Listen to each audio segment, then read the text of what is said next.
তোর সাহস হয় কি করে? তুই আমার গায়ে ময়লা পানি মারছিস? আপু, আমি আপনাকে দেখতে পাইনি। আপনি হঠাৎ নিচে চলে আসছেন। তুই আমার গায়ে ইচ্ছে করে ফেলছিস, এর জন্য তোকে শাস্তি পেতে হবে। আমি তো বলছি আপনার গায়ে ইচ্ছে করে পানি মারি নাই। ঠিক আছে, আপনি যে শাস্তি দিবেন আমি মাথা পেতে নিব। তারপরেও আমার মরা বাবা মাকে গালি দিয়েন না। তুই এখনই আমার জামা পরিষ্কার করে দিবি এবং আগে 50 বার কান ধরে উঠবি আর বসবি। ঠিক আছে আপু, আপনি যা বলবেন আমি তাই করছি। কি আর করার, আপুর কথা মতো কান ধরে উঠতে বসতে লাগলাম। আপু রুমে গিয়ে জামা চেঞ্জ করে ময়লা জামা আমার সামনে দিয়ে রুমে চলে গেল। কান ধরা শেষ করে আপুর জামাগুলো নিয়ে ওয়াশরুমে চলে গেলাম। জামা পরিষ্কার করে ছাদের উপরে দিয়ে নিজের রুমে আসলাম। ওয়াশরুমে ঢুকে ফ্রেশ হয়ে কলেজে যাওয়ার জন্য রেডি হতে লাগলাম। রেডি হতে হতে আপনাদেরকে পরিচয়টা দিয়ে দেই। আমি রাসেল। দুনিয়ায় আপন বলতে কেউ নেই। মা আমাকে জন্ম দেওয়ার 5 মাস পর অসুস্থ হয়ে মারা যায়। এরপর বাবা আমাকে লালন পালন করে। কোনো রকম এসএসসি পাশ করার পর আব্বু রোড দুর্ঘটনায় মারা যায়। আব্বু রিক্সা চালিয়ে আমার পড়ালেখার খরচ চালিয়েছে। বাবা মারা যাওয়ার 1 মাস পর ঢাকায় চলে আসি। রাস্তা দিয়ে হাঁটতে আসি, কোথায় যাব কি করব কিছুই মাথায় আসছে না। এই ঢাকা শহরে আমার কেউ নেই, তাই যাওয়ার মতো স্থান নেই। সব ভেবে হাঁটতে হাঁটতেছি, হঠাৎ একটা গাড়ি এসে আমাকে ধাক্কা মারে। আমি রাস্তার একপাশে গিয়ে পড়ি। এরপর আর কিছু মনে নেই। যখন চোখ খুলি তখন দেখি আমি একটা হাসপাতালের কেবিনে শুয়ে আছি। আমার পাশে একজন বাবার বয়সী লোক বসে আছে। আমাকে চোখ খুলতে দেখে উনি বলল, যাক, অবশেষে তোমার জ্ঞান ফিরেছে। আজ একদিন পর তোমার জ্ঞান ফিরে এসেছে। আমার কি হয়েছে? আমি হাসপাতালে কেন? ওই দিন রাতে তুমি রাস্তা দিয়ে হাঁটতে হাঁটতে মাঝখানে চলে আসো। আমার ড্রাইভার কন্ট্রোল করতে না পেরে তোমাকে ধাক্কা মারে। তারপর আমি আর ড্রাইভার তোমাকে ধরে হাসপাতালে নিয়ে আসি। ও, আপনাকে অনেক ধন্যবাদ আমার জীবন বাঁচানোর জন্য। আচ্ছা, আমাকে বলো তো, তুমি রাস্তার মাঝখানে চলে আসলে কেন?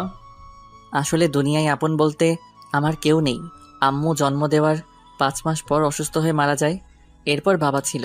1 মাস আগে বাবা সড়ক দুর্ঘটনায় মারা যায়। এরপর ঢাকায় চলে আসি কাজের খোঁজে। এই ঢাকা শহরে আমার কেউ নেই, তাই কোথায় যাব কি করব এসব কিছু ভাবতে ভাবতে হাঁটতেছিলাম। তারপর কি হলো আপনি তো জানেন। কে বলেছে তোমার আপন কেউ নেই? আজ থেকে আমি তোমার সব। তুমি এখন থেকে আমার বাসায় থাকবে। আপনার পরিবারের মানুষ কি বলবে? আর আপনাকে তো আমি চিনি না। আমার পরিবারে আমি, স্ত্রী এবং একটা মেয়ে আছে। আর আমি হচ্ছি বাংলাদেশের টপ বিজনেসম্যান। তাদের মধ্যে একজন। নাদিয়া গ্রুপ অফ কোম্পানির মালিক রহমান সিকদার। নাদিয়া হচ্ছে আমার মেয়ের নাম। আমি আপনার বাসায় যেতে পারি, কিন্তু আমাকে কোনো কাজ দিতে হবে। তুমি আমাকে আপনি করে বলছো কেন? এখন থেকে আঙ্কেল বলে রাখবে। আর তোমাকে এখন কোনো কাজ করতে হবে না। তুমি কতটুকু পর্যন্ত পড়াশোনা করেছো? জি, আমি এবার এসএসসি পাশ করেছি। ঠিক আছে, তাহলে তুমি আগে পড়ালেখা শেষ করো, তারপর আমার অফিসে চাকরি করবে। আপনি অনেক ভালো মনের মানুষ আঙ্কেল। দুনিয়া আপনার মতো মানুষ থাকলে মেধাবী ছেলেগুলো রাস্তায় থাকতে হতো না। আচ্ছা ঠিক আছে, তুমি এখন রেস্ট নাও। আমি ড্রাইভারকে ফোন দিয়ে বলছি, সে খাবার নিয়ে আসছে। খাবার খেয়ে ওষুধগুলো খেয়ে নেবে। আমি ডাক্তারের কাছে যাচ্ছি। এই কথা বলে আঙ্কেল কেবিন থেকে বেরিয়ে গেল। আজ 2 দিন পর আমাকে আঙ্কেলের বাসায় নিয়ে আসছে। আমাকে আন্টির সাথে পরিচয় করিয়ে দিল। আন্টির কথা শুনে বুঝতে পারলাম উনি আঙ্কেলের মতো অনেক ভালো মানুষ। বিকালে ওনার মেয়ে কলেজ থেকে আসার পর আমাকে তার সাথে পরিচয় করিয়ে দিছে। নাদিয়া আপুর কথা শুনে বুঝতে পারলাম উনিও অনেক ভালো মানুষ। আমাকে কত সহজে আপন করে নিছে। সুন্দরভাবে চলছিল আমার জীবন। আমাকে নাদিয়া আপুর কলেজে ভর্তি করিয়ে দিছে। নাদিয়া আপু প্রতিদিন ওনার সাথে করে কলেজে নিয়ে যায়, আবার নিয়ে আসে। নাদিয়া আপু এবার ইন্টার ফাইনাল ইয়ারে পড়ে, আর আমি প্রথম ইয়ারে। বয়সে আমার চেয়ে 2 বছরের বড় হবে। এভাবে দেখতে দেখতে একটা বছর কেটে গেল। কিন্তু হঠাৎ নাদিয়া আপুর ব্যবহার অন্যরকম হয়ে গেছে। আজ 1 মাস থেকে। আগে তো ভালো ছিল, কিন্তু হঠাৎ এত পরিবর্তন কেন? গতকাল রাতে অনেক বৃষ্টি হয়েছে, তাই ছাদে পাতা পড়ে পানি জমে গেছে। 1 বালতির মতো পানি হবে। আমি পানিগুলো কুড়ে নিচে ফেলে দিলাম। হঠাৎ নিচের দিকে তাকিয়ে দেখি নাদিয়া আপু চোখ মুখ লাল করে দাঁড়িয়ে আছে। এরপর দ্রুত নিচে নেমে আসলাম। তারপর কি হলো আপনারা তো জানেন। আপনাদের সাথে কথা বলতে বলতে রেডি হয়ে নিচে চলে আসলাম। নিচে এসে দেখি আপু নাই, তাই আমি খালাকে জিজ্ঞেস করলাম, খালা, নাদিয়া আপু কোথায়? উনি কি নাস্তা করবে না? নাদিয়া ম্যাম তো নাস্তা করে গাড়ি নিয়ে কলেজে চলে গেছে। ও আচ্ছা ঠিক আছে, তাহলে তুমি আমাকে নাস্তা দাও। আজকে আমার পাঠক পাঠিকা ভাই বোনদের সাথে কথা বলতে বলতে দেরি হয়ে গেছে। পাঠক পাঠিকা এরা আবার কারা? আরে খালা, যারা আমার গল্প নিয়মিত পড়ে তাদের বলছি। আমি এত কিছু বুঝি না, পড়ালেখা করি নাই, তাহলে বুঝবো কেমনে? তুমি বরং নাস্তা করে তাড়াতাড়ি কলেজে যাও। আমি আর কোনো কথা না বলে নাস্তা করে ব্যাগটা নিয়ে বাসার বাহিরে চলে আসলাম। তারপর একটা রিক্সা নিয়ে কলেজে যেতে লাগলাম। এবার আপনারা হয়তো বলবেন, আপনার আঙ্কেল আন্টি কোথায়? আসলে আঙ্কেল আন্টি গ্রামে আঙ্কেলের বাসায় গেছে। আজকে প্রায় 15 দিন হয়েছে। এই 15 দিন নাদিয়া আপু আমাকে গাড়ি করে কলেজে নিয়ে যায়নি। 15 দিন আগে শুধু গাড়িতে করে কলেজে নিয়ে যেত, কিন্তু আসার সময় নিয়ে আসতো না। আমি সেটা আঙ্কেল আন্টিকে বলি নাই, তাহলে আপুকে বকাঝকা করবে। আপু আমার সাথে খারাপ ব্যবহার করছে ঠিকই, কিন্তু কখনো গায়ে হাত তোলে নাই। আজকে আমার দোষের কারণে থাপ্পড় মেরেছে।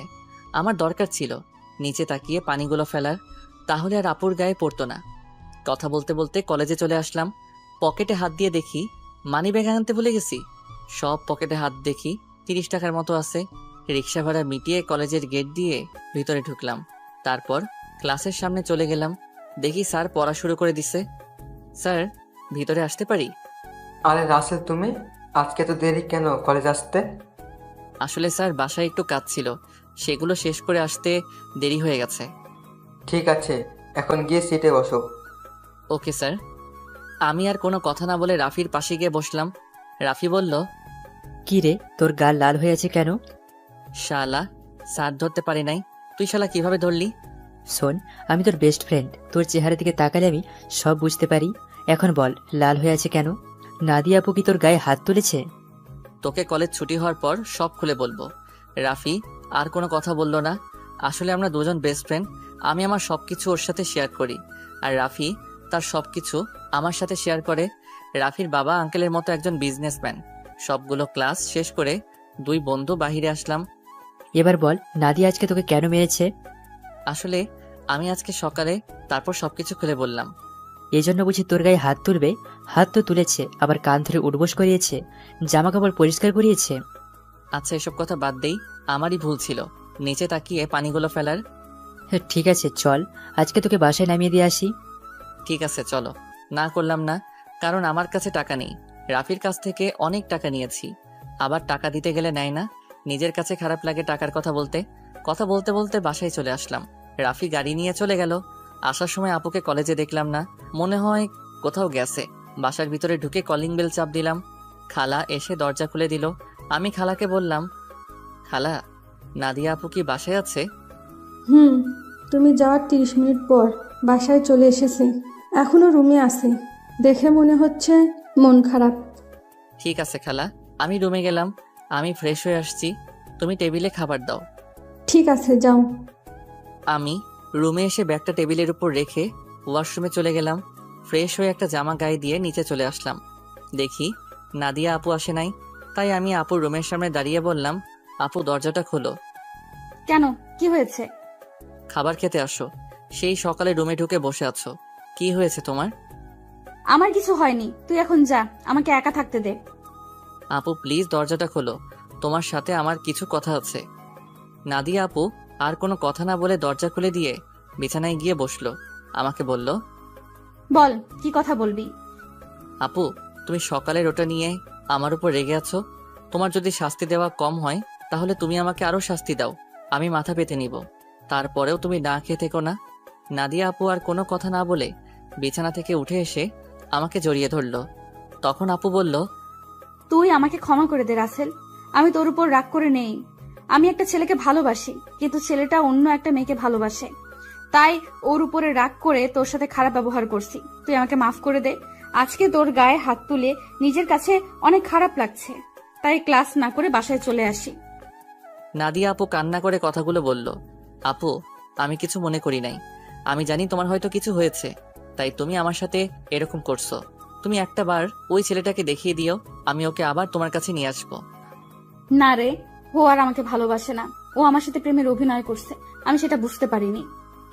মন খারাপ করো না, দেখবে আস্তে আস্তে সব ঠিক হয়ে যাবে। তুমি ফ্রেশ হয়ে আসো, দুজনে একসাথে খাবার খাবো। ঠিক আছে, তুই বস, আমি ফ্রেশ হয়ে আসছি। নাদিয়া আপু ফ্রেশ হতে চলে গেল। আমি বিছানায় বসে আপুর মোবাইলটা টিপতে লাগলাম। গ্যালারিতে ঢুকে দেখি একটা ছেলের অনেকগুলো ছবি। তার মানে এই ছেলের সাথে প্রেম করত। ছেলেটা দেখতে অনেক সুন্দর। আমি ওই ছেলের কাছে কিছুই না। অবাক করার বিষয় হলো ওই ছেলের সাথে আপুর একটা ছবিও দেখলাম না। আমি মোবাইলটা বিছানায় রেখে দিলাম। কিছুক্ষণ পর আপু ওয়াশরুম থেকে বেরিয়ে আসলো। আমি তার দিকে তাকিয়ে মাথা নিচু করে ফেললাম। আপু মনে হয় বিষয়টা বুঝতে পেরেছে। তাই আপু বলল, আসলে আমার মনে ছিল না তুই যে আমার রুমে। আমি ওয়াশরুমে ঢুকে জামা কাপড় গায়ে দিচ্ছি। ওয়াশরুমে যেতে হবে না, আমি নিচে যাচ্ছি, তুমি জামা কাপড় গায়ে দিয়ে আসো।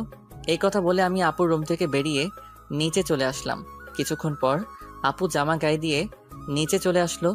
একটা কথা আপনাদেরকে বলে দেই, আমি নাদিয়াকে নিজের বড় আপুর মতো জানি। দুজনে একসাথে খাবার খেতে লাগলাম। খাবার খেয়ে যে যার রুমে চলে আসলাম। বিছানায় শুয়ে মোবাইলটা হাতে নিয়ে রাফিকে ফোন দিয়ে সবকিছু খুলে বললাম। তারপর আরো কিছুক্ষণ কথা বলে ঘুমিয়ে গেলাম। সকালে হঠাৎ কে যেন আমার গায়ে পানি মেরে ভিজিয়ে দিল। আমি এক লাফে উঠে গেলাম। সামনে তাকিয়ে দেখি নাদিয়া আপু হাতে বালতি নিয়ে দাঁড়িয়ে দাঁড়িয়ে হাসতে আছে। তার মানে এটা আপুর কাজ। তখন আমি আপুকে বললাম, আপু তুমি এটা কি করলে? আমার গায়ে পানি দিলে কেন? তোকে সেই সকাল থেকে ডাকছি, তোর ওঠার খবর নেই, তাই বাধ্য হয়ে তোর গায়ে পানি মারছি। তাই বলে তুমি পানি মারবে? দেখো পুরো শরীর ভিজে গেছে। ভালো হয়েছে, এখন কথা না বলে গোসল করে রেডি হয়ে নিচে আয়। ঠিক আছে, কিন্তু আজকে হঠাৎ আমাকে ডাকতে আসলে কেন? হঠাৎ কোথায়? 1 মাস তোকে ডাকি নাই। এর আগে তো প্রতিদিন সকালে তোকে ডেকে তুলছি। আর কি কারণে তোকে 1 মাস ডাকি নাই সেটা তুই খুব ভালো করে জানিস। ঠিক আছে তুমি যাও, আমি ফ্রেশ হয়ে আসছি। তাড়াতাড়ি আয়। বলে নাদিয়া আপু রুম থেকে বেরিয়ে গেল।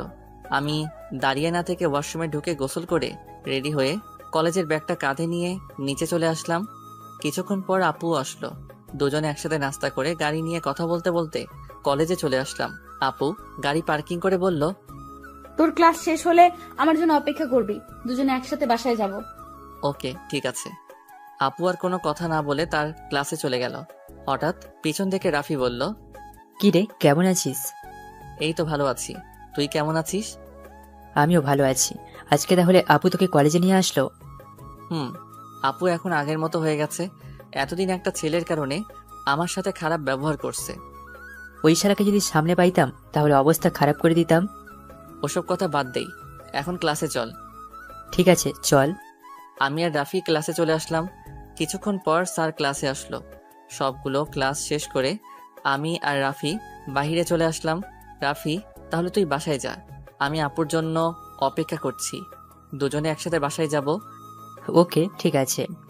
রাফি আমার থেকে বিদায় নিয়ে চলে গেল। আমি আপুর জন্য অপেক্ষা করতে লাগলাম। কিছুক্ষণ পর দেখি আপু তার বান্ধবীদের সাথে ক্লাস থেকে বেরিয়ে আসতেছে। আমাকে দেখে তার বান্ধবীদের বিদায় আমার সামনে আসলো।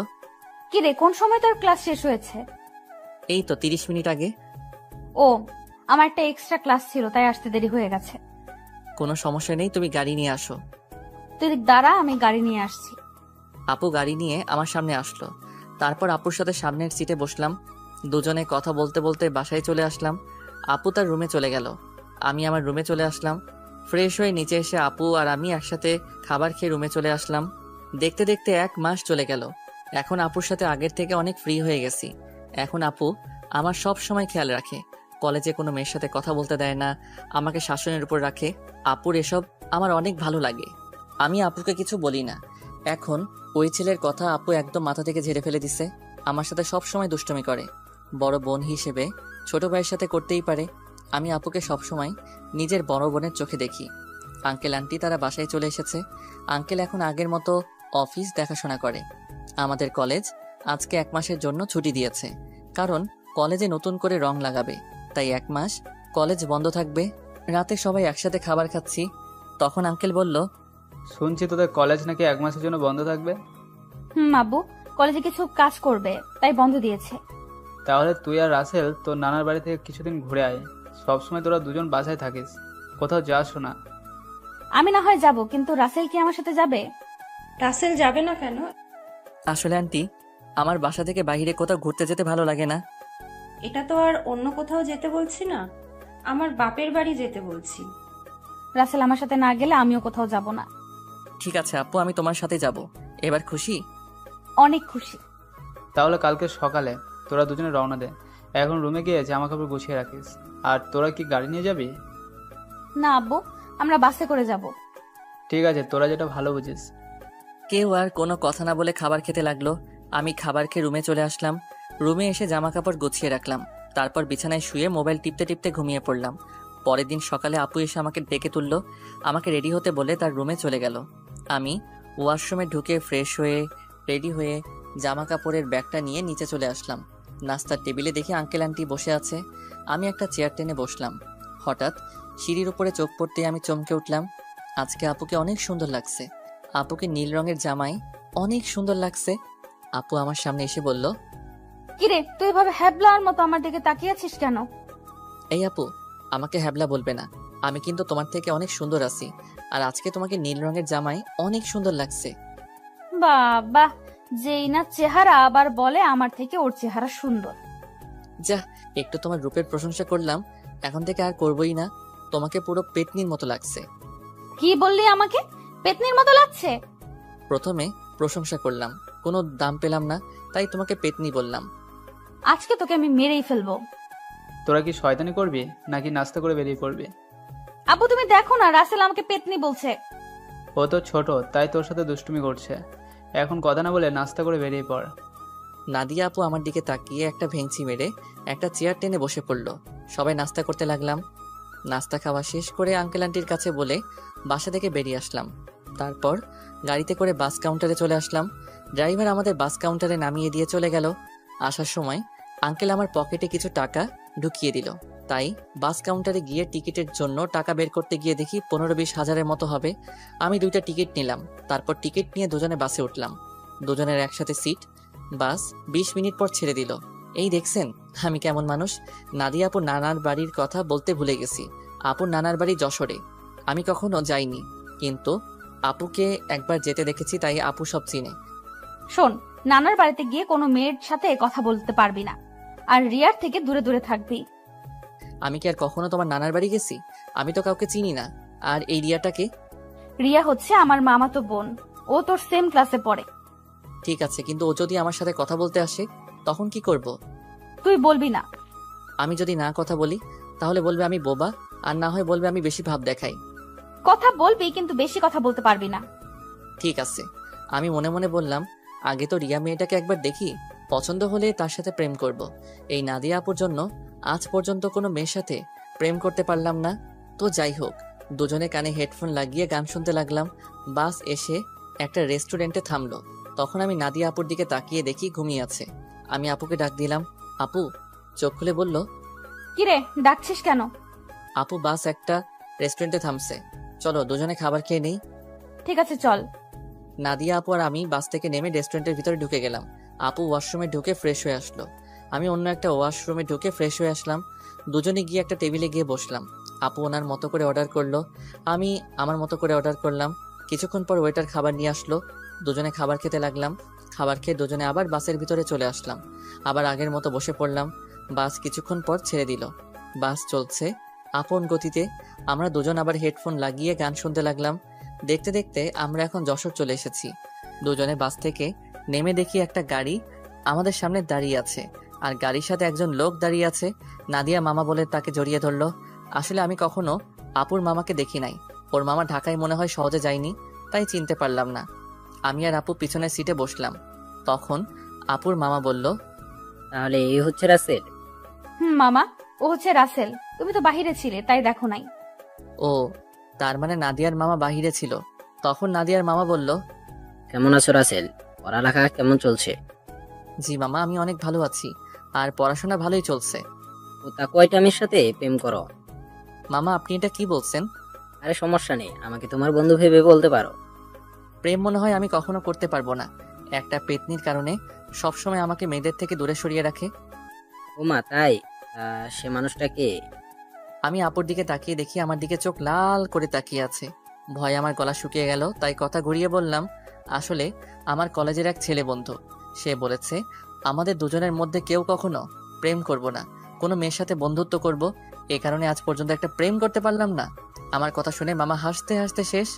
আপুর দিকে তাকিয়ে দেখি এবার মুচকি মুচকি হাসছে। যাক বাবা, এবার তাহলে বেঁচে গেছি। তা না হলে খাচ্ছনি আজকে আমার অবস্থা খারাপ করে ছাড়তো। কথা বলতে বলতে মামা একটা বাসার ভিতরে গাড়ি ঢুকিয়ে দিল। আমি আর আপু গাড়ি থেকে নামলাম। আপু দৌড়ে ভিতরে চলে গেল। আমি এক জায়গায় দাঁড়িয়ে আছি। মামা গাড়ি পার্কিং করে আমার সামনে এসে বলল, কি ব্যাপার রাসেল, তুমি এখানে দাঁড়িয়ে আছো কেন? ভিতরে যাও। আমি কেমন করে যাব? আমি তো কাউকে চিনি না। আপু তো আমাকে না নিয়ে দৌড় দিয়ে ভিতরে চলে গেল। ও এই ব্যাপার, ঠিক আছে, তুমি আমার সাথে আসো। এটা হচ্ছে আমাদের বাড়ি। আপনাদের বাড়িটা অনেক সুন্দর। এই বাড়িটা আব্বু বানিয়েছে, প্রায় 5 কোটি টাকা খরচ করে। বাহির থেকে যদি এত সুন্দর হয়, না জানি ভিতরে দেখতে কেমন। তুমি ভিতরে আসো, তারপর দেখো কেমন লাগে। দুজনে কথা বলতে বলতে ভিতরে গেলাম। ভিতরে ঢুকে আমি তো আরো অবাক হয়ে গেলাম। পুরো বাড়িটা রাজপ্রাসাদের মতো। বাইরে থেকে ভেতরে কেমন লাগছে? অনেক সুন্দর মামা। গ্রামের ভিতরে আমাদের বাড়িটা 1 নম্বরে আছে, এমন বাড়ি আর কোথাও নেই। হুম। ঠিক আছে, তুমি পরে গিয়ে হাতের ডান পাশের রুমে চলে যাও। যতদিন এই বাড়িতে থাকবে ততদিন ওই রুমেই থাকবে। ওকে ঠিক আছে মামা। এই বলে আমি সিঁড়ি বেয়ে উপরে উঠলাম। তারপর হাতের ডান পাশে রুমে ঢুকে গেলাম। ভিতরে ঢুকে দেখি রুমটা অনেক সুন্দর। আমি কাঁধের ব্যাগটা বিছানায় রেখে জামা কাপড় বের করে ওয়াশরুমে ঢুকে গেলাম। গোসল করে একটা জামা গায়ে দিয়ে রুম থেকে বেরিয়ে আসতেই কারোর সাথে ধাক্কা খেয়ে নিচে পড়ে গেলাম। নিচে তাকিয়ে দেখি আমি একটা মেয়ের গায়ের উপরে পড়ে আছি। মেয়েটা দেখতে খুবই সুন্দর, যে কোনো ছেলে দেখলে প্রেমে পড়ে যাবে। তো যাই হোক, আমি তাড়াতাড়ি মেয়েটার উপর থেকে উঠে গেলাম। হাত বাড়িয়ে মেয়েটাকে দাঁড় করালাম। তখন আমি বললাম, সরি, বিশ্বাস করুন আমি আপনাকে দেখতে পাইনি। সমস্যা নেই, কিন্তু আপনাকে তো ঠিক চিনতে পারলাম না। আপনি কে, আর আমাদের বাড়িতে কি করেন? আমি রাসেল, নাদিয়া আপুর সাথে এসেছি। আমি নাদিয়া আপুদের বাসায় থাকি। ও, তার মানে আপনি রাসেল।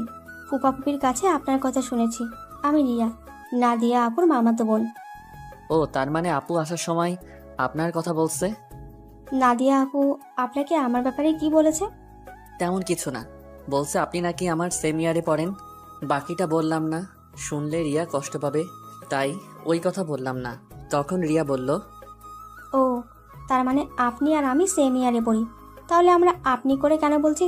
আমরা তুই এবং নাম ধরে ডাকতে পারি তো। ঠিক আছে, এখন থেকে তুই করে বলবো। এখন চলো নিচে যাই। আসার পর তোর আম্মুর সাথে কথা বলি নাই এবং তোর দাদা দাদির সাথে দেখা করি নাই। ঠিক আছে, চল। আমি আর রিয়া দুজনে নিচে চলে আসলাম। আপুর দিকে তাকিয়ে দেখি আমার দিকে চোখ লাল করে তাকিয়ে আছে, মনে হয় আমাকে গিলে খাবে। আসসালামু আলাইকুম মামি, কেমন আছো তুমি? আমি ভালো আছি, তুমি কেমন আছো? আমাদের বাসায় তো কখনো আসোই না, তোমাকে অনেকবার বলেছি আসার জন্য। আমি ভালো আছি মামি। আসলে মামি, আমার বাসা থেকে কোথাও যেতে ভালো লাগে না। আপু আমাকে নিয়ে এসেছে। নাদিয়া যদি না বলতো তাহলে বুঝি আসতে? আসলে তেমন কিছু না মামি। আচ্ছা, এসব কথা বাদ দাও তো। এখন বলো, নানা নানি কোথায়? তাদের তো দেখছি না। আসলে আব্বু আম্মুকে নিয়ে তার ভাইয়ের বাসায় বেড়াতে গেছে। বুড়ো বয়সে ঘুরতে গেছে তারা? বুড়ো হলে বুঝি যেতে পারে না? আমি সেটা বলি নাই, মানে তাদের ভালোবাসা বুড়ো বয়সে এখনো আছে। এত কথা না বলে খাবার খা। খাবার খেয়ে তুই আমার রুমে আসবি, তোর সাথে আমার কথা আছে। ঠিক আছে আপু, আর কোনো কথা না। খাবার খেয়ে নিজের রুমে চলে আসলাম। কিছুক্ষণ রেস্ট নিয়ে আপুর রুমের সামনে গিয়ে বললাম, আপু ভিতরে আসবো? আয় বস। আমি ভিতরে ঢুকে দেখি আপুর চোখ দিয়ে পানি পড়ছে। তখন আমি আপুকে বললাম, আপু তোমার কি হয়েছে? তোমার চোখ দেখে বোঝা যাচ্ছে তুমি মনে হয় কান্না করছো। তোকে আসার সময় কি বলছি তোর মনে নেই? তুই রিয়ার সাথে কথা বলছিস কেন? বারে, কথা বললে সমস্যা কোথায়? তোমাকে বলছি না আমি বেশি কথা বলবো না। ঠিক আছে, তুই এখন আমার রুম থেকে কোথাও যাবি না, আমার রুমে বসে থাকবি। আপু পুরোটা রাস্তায় জার্নি করে আসছি, তাই ভাবছি একটা ঘুম দিমো। তাহলে আমার রুমে ঘুমিয়ে পড়, তোর রুমে যাওয়া লাগবে না। যদি বাড়ির মানুষ অন্য কিছু ভাবে তখন কি হবে? এই বাসার সবাই জানে আমি তোর থেকে বড়, তাহলে অন্য কিছু ভাববে কেন? কথা না বলে ঘুমিয়ে পড়।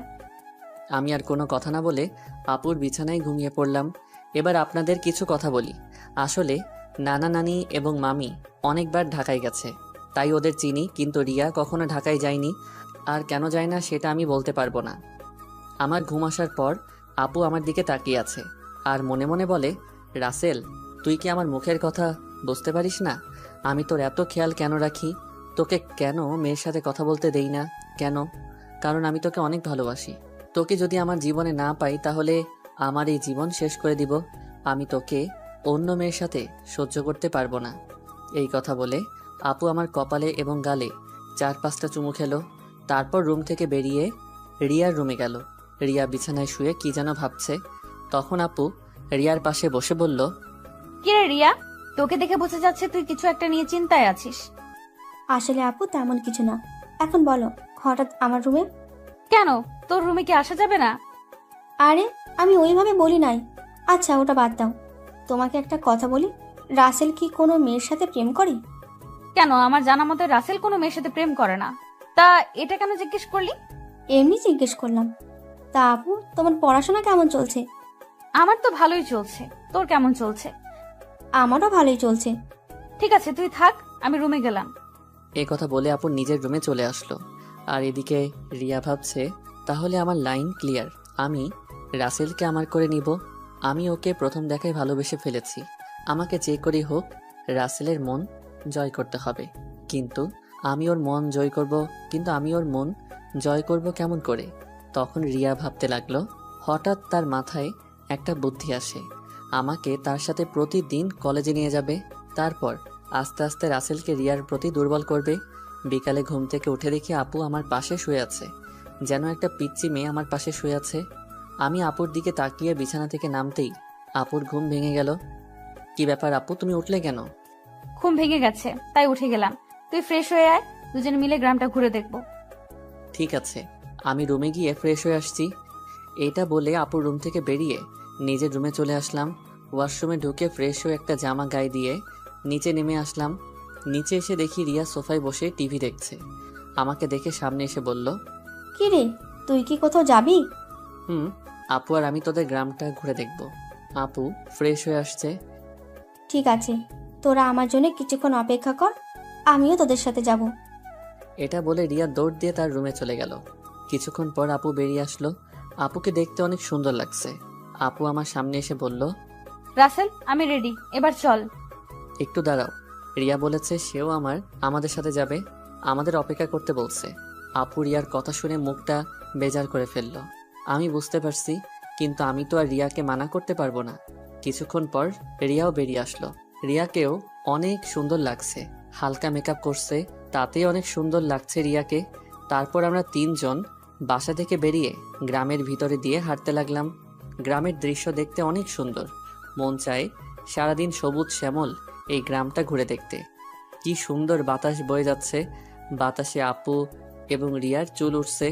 তাদের দিকে তাকিয়ে দেখি ওরা দুজন আমার দিকে তাকিয়ে আছে। আমি তো কিছুই বুঝতে পারলাম না। ঘুরতে ঘুরতে রাত 8টা বেজে গেল। আসলে আমরা রিয়াদের বাজারে আসছি, এখানে ফুচকা আইসক্রিম খেয়েছি।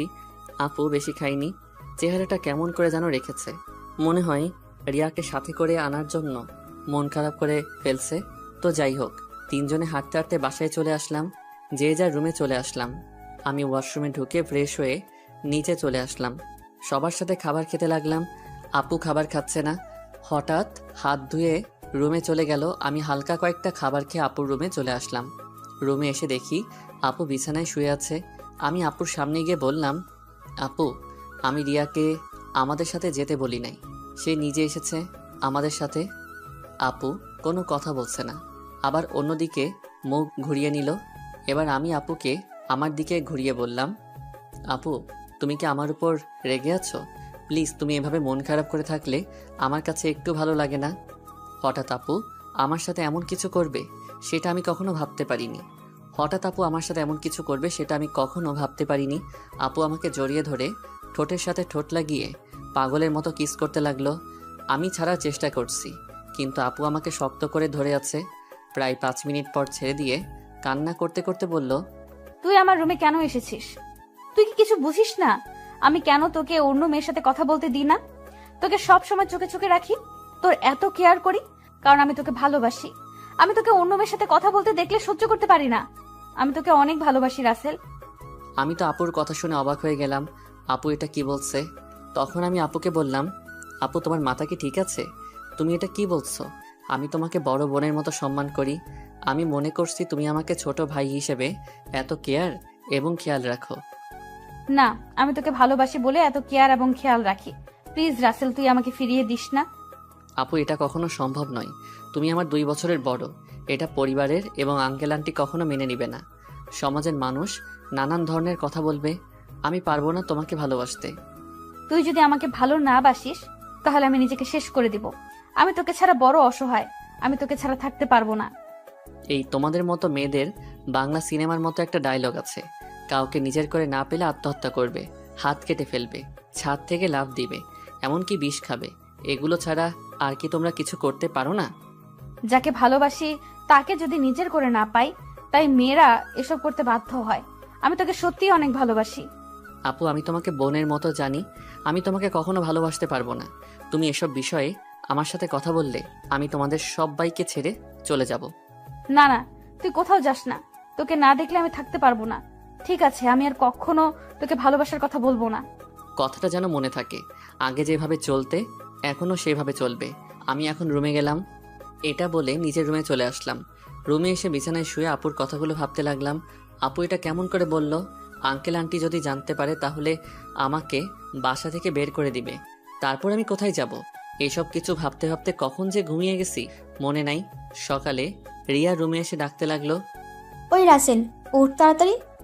কি হয়েছে, ডাকছিস কেন? আজকে তুই আমার সাথে কলেজে যাবি, তাই তোকে ডাকতে আসলাম। আমি তোর কলেজে যাব কেন? আমি তো তোর কলেজে পড়ি না। সেটা তো আমি জানি, তোকে আমাদের কলেজটা ঘুরে দেখাবো। তাড়াতাড়ি ওঠ। ঠিক আছে, তুই যা, আমি ফ্রেশ হয়ে আসছি। রিয়া আর কোনো কথা না বলে আমার রুম থেকে বেরিয়ে গেল। আমি বিছানা থেকে উঠে ওয়াশরুমে ঢুকে ফ্রেশ হয়ে রেডি হয়ে নিচে চলে আসলাম। নিচে এসে দেখি মামা মামি নাস্তার টেবিলে বসে আছে। আমি গিয়ে একটা চেয়ার টেনে বসলাম। রাসেল, রাতে ঘুম কেমন হয়েছে? অনেক ভালো ঘুম হয়েছে মামা। তা তুমি এত সকালে ঘুম থেকে উঠলে কেন? রিয়া আমাকে ঘুম থেকে উঠিয়ে দিল। তার সাথে কলেজে যাওয়ার জন্য। আমাকে নাকি তাদের কলেজটা ঘুরে দেখাবে। ও ঠিক আছে, তোমরা নাস্তা করো, আমি নাদিয়াকে ঘুম থেকে ডেকে তুলছি। আপু এখনো ঘুম থেকে উঠে নাই? এখনো তো উঠে নাই, গতকাল রাতে অল্প কয়েকটা খাবার খেয়েছি। মেয়েটার হঠাৎ কি হলো? কি আর হবে, মনে হয় ভালো লাগছে না তাই খাবার কম খেয়েছে। হঠাৎ রিয়া এসে একটা চেয়ার টেনে আমার পাশে বসলো। তখন রিয়া বলল, কি হয়েছে আম্মু? তোমরা কি নিয়ে কথা বলছো? ওর নাদিয়া আপুর কথা বলছে। মেয়েটা হঠাৎ কি হয়েছে? আপুর আবার কি হবে? কালকে তো আমাদের সাথে সুন্দরভাবে ঘোরাঘুরি করছে। মনে হয় অনেক হাঁটাহাঁটি করাতে শরীর খারাপ লাগছে। হয়তো তাই হবে। ঠিক আছে, তোরা নাস্তা করে কলেজে যা, আমি নাদিয়াকে ঘুম থেকে উঠলে তাকে জিজ্ঞাসা করব। কেউ আর কোনো কথা না বলে নাস্তা খেতে লাগলো। আর আমি তো জানি আপু কেন এমন করছে। আপু যেটা চাচ্ছে সেটা কখনোই সম্ভব নয়। আমি কখনো আপুকে ওই রকম চোখে দেখি নাই। রিয়া আর আমি নাস্তা করে মামাকে বলে বাসা থেকে বেরিয়ে আসলাম। তখন রিয়া বলল, আচ্ছা রাসেল, দেখ তো আমাকে কেমন লাগছে। আমি তো এতক্ষণ রিয়ার দিকে খেয়াল করি নাই। আজকে রিয়াকে অনেক সুন্দর লাগছে। রিয়ার সৌন্দর্য ফুটে তুলছে তার ঠোঁটের পাশের তিলটাই। তখন আমি বললাম, আজকে তোকে অনেক সুন্দর লাগছে। যে কোনো ছেলে দেখলে প্রেমে পড়ে যাবে। কোনো ছেলে পড়ার দরকার নেই, তুই পড়লে হবে। ওই বিড়বিড় করে কি বলছিস? কিছু না, একটা রিক্সা ডাক দে। বাসায় গাড়ি থাকতে রিক্সা করে কলেজে যাবি কেন? আমার মন বলছে তুই একটা রিক্সা ডাক দে। ওই একটা রিক্সা ডাক দিব কেন? আমরা তো দুইজন এখানে, একটা রিক্সায় কি করে যাব? ওই হারামি, এই রিক্সা করে আমি আর তুই যেতে পারবো না। বেশি কথা না বলে রিক্সা ডাক দে। ঠিক আছে, দিচ্ছি। একদিনের পরিচয় তুই আমার সাথে এইভাবে ঝগড়া করছিস? তোর সাথে তো এখনো কিছু করি নাই, তাড়াতাড়ি রিক্সা ডাক দে, এমনি দেরি হয়ে যাচ্ছে। আমি আর কোনো কথা না বলে একটা রিক্সা ডাক দিলাম। দুজনে রিক্সায় উঠলাম। তখন রিয়া বলল, আচ্ছা রাসেল, তুই কি কখনো প্রেম করেছিস কোনো মেয়ের সাথে? আমার দ্বারা এসব হবে না। আমার সাথে কোনো মেয়ে প্রেম করবে না। আমার চেহারা ভালো না। কে বলেছে তোর চেহারা খারাপ? তুই দেখতে অনেক সুন্দর। সুন্দর হলে কি হবে? আপু তো আমাকে কোনো মেয়ের সাথে প্রেম করতে দিবে না। আর আমিও মনের মতো কাউকে পাইনি। আশেপাশে তাকালে তো পেতে পারিস। আমার পাশে তুই ছাড়া আর তো কেউ নেই, তাহলে পাবো কি করে? আরে পাগল, তোকে কি আমি অন্য কারো কথা বলেছি? আমাকে কি চোখে পড়ে না? কি রে, চুপ করে আছিস কেন? তোর কলেজ আর কত দূর? এই তো সামনেই।